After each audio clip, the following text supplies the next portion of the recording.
सुकरात के नाम से हम सब वाकिफ हैं। सुकरात कदीम यूनान का अजीम फिलोसफर था और अपनी हिकमत और दानाई की वजह से उसे इज्जत और एहतराम की निगाह से देखा जाता था। आज भी सुकरात की दानाई को तस्लीम किया जाता है, बल्कि अगर आप मॉडर्न फिलॉसफी की बात करें तो सुकरात को उसका फाउंडिंग फादर कहा जाता है। सुकरात का जो अंदाज था समझाने का, टीच करने का, वो बड़ा दिलचस्प था।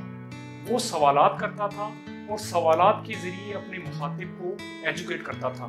सवाल करते करते वो कोई शानदार पॉइंट अपने मुखातिब को कन्वे कर देता था। तो ये जो उसका दिलचस्प अंदाज था, इसकी वजह से उसको बड़ा सराहा जाता था।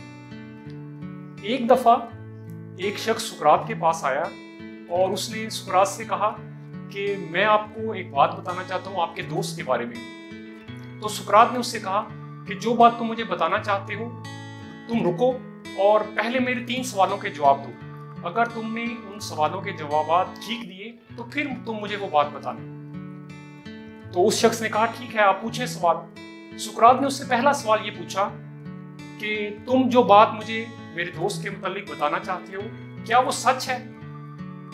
तो वो जो मुखातिब शख्स था उसने कहा कि मैं यकीन से कुछ नहीं कह सकता, मुझे नहीं मालूम कि बात सच है या झूठ है। तो सुकरात ने उससे कहा कि तुम मुझे एक ऐसी बात बताना चाहते हो जिसके बारे में तुम्हें पता नहीं कि वो सच है या झूठ। इसके बाद सुकरात ने उससे दूसरा सवाल पूछा कि जो बात तुम मुझे बताना चाहते हो वो उसकी कोई अच्छाई है, उसकी कोई खूबी है जो तुम मुझे बताना चाहते हो? तो उस शख्स ने जवाब दिया कि नहीं, ऐसा भी नहीं है, बल्कि बात तो इसके बिल्कुल बरअक्स है। तो सुकरात ने कहा कि तुम मुझे एक ऐसी बात बताना चाहते हो जिसके बारे में तुम्हें नहीं पता कि वो सच है या झूठ है, और वो बात भी ऐसी है जो अच्छाई और खूबी से रिलेटेड नहीं है। इसके बाद सुकरात ने उससे तीसरा सवाल पूछा। सुकरात ने उससे कहा कि क्या वो बात मेरे लिए मुफीद है, क्या मुझे सुनने से उसको मुझे फायदा मिलेगा? तो उस शख्स ने कहा कि नहीं, आपको उससे कोई फायदा नहीं होगा। तो सुकरात ने उसे बताया कि एक ऐसी बात जो तुम्हें यकीन भी नहीं कि सच है या झूठ है, और वो कोई अच्छाई और खूबी की बात भी नहीं, और उस बात से मुझे कोई फायदा भी मिलने वाला नहीं, तो बेहतर यह है कि तुम मुझे वो बात मत बताओ। इस तरह सुकरात ने उसकी बात सुनने से इनकार कर दिया। अच्छा, ये जो मॉडल मैंने आपके सामने पेश किया इसे हम कहते हैं ट्रिपल फिल्टर टेस्ट।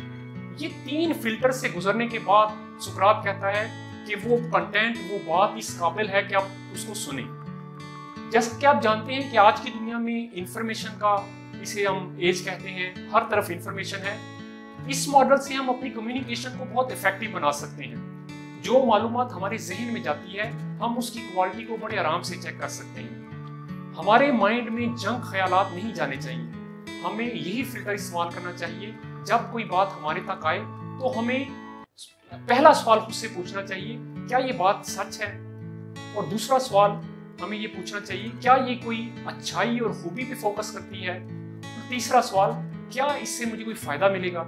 तो ये जो 3 फिल्टर हैं, पहला फिल्टर जिसे हम कहते हैं फिल्टर ऑफ ट्रुथ, दूसरा फिल्टर जिसमें से बात को गुजारा जाता है उसे हम कहते हैं फिल्टर ऑफ गुडनेस या काइंडनेस, और तीसरा फिल्टर ऑफ यूजफुलनेस।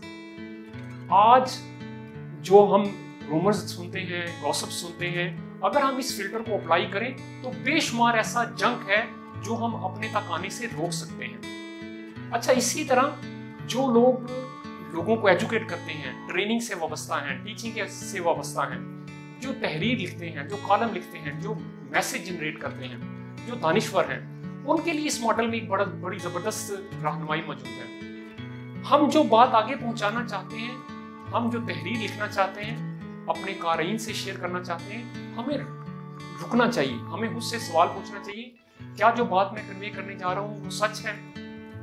हमें इसके बाद दूसरा सवाल उससे पूछना चाहिए, क्या जो बात मैं आगे ट्रांसफर करने जा रहा हूँ वो कोई अच्छाई और खूबी पे फोकस कर रही है? और तीसरी बात, क्या वो बात सुनने वाले के फायदे में होगी? क्या उसको कोई उसकी यूजफुलनेस नजर आएगी, उसको वो अपने फायदे के लिए इस्तेमाल कर सके? अगर ये तीनों टेस्ट जो हैं आपकी बात इसमें से कामयाबी से ना गुजरे तो आपको चाहिए अपनी बात को रोक लें, उसको आगे ना पहुंचाएं। हमेशा वो बात करें जो सच हो, जो अच्छाई और खूबी को प्रमोट करने वाली हो, और जो दूसरों को फायदा पहुंचाने वाली हो। तो ये बड़ा जबरदस्त मॉडल है जिससे हम अपने कंटेंट की जो क्वालिटी है उसको बेहतर बना सकते हैं। बल्कि मैं इसमें एक थोड़ा सा इजाफा भी करना चाहूंगा। मैं उसे कहता हूँ फिल्टर ऑफ होप। वो लोग जो अपने मैसेज को आगे पहुंचाते हैं, वो जो लोग जो लिखते हैं, कॉलम लिखते हैं, तहरीर लिखते हैं, सोसाइटी को कोई मैसेज देते हैं या टीचिंग करते हैं, उन्हें भी चाहिए कि एक और फोर्थ फिल्टर भी इस्तेमाल करें। उसे हम कहते हैं फिल्टर ऑफ होप। वो देखें वो जो बात आगे पहुंचाना चाहते हैं, क्या उससे सुनने वाले को उम्मीद मिलेगी, हौसला मिलेगा। तो हमेशा ऐसी बात करें जिससे दूसरे लोग इंस्पायर हों, जिससे दूसरे लोग एजुकेट हों, जिससे दूसरे लोग एनलाइटन हों। हमेशा अपनी बात का जायजा लें, जो मैं कंटेंट आगे पहुंचाने जा रहा हूं, क्या वो इंस्पायर करेगा, क्या वो एनलाइटन करेगा, क्या वो एजुकेट करेगा। अगर आपकी बात से किसी की हौसला अफजाई नहीं होती, किसी को उम्मीद नहीं मिलती, तो आपको चाहिए कि अपनी बात को रोक लें, उसको आगे ना पहुंचाएं। तो मैं समझता हूँ अपने कंटेंट को, अपनी कम्युनिकेशन को हम बहुत इफेक्टिव बना सकते हैं अगर हम सुकरात का ये जो ट्रिपल फिल्टर टेस्ट है, हम इसको अगर इस्तेमाल करें तो हम अपनी कम्युनिकेशन को बहुत इफेक्टिव बना सकते हैं।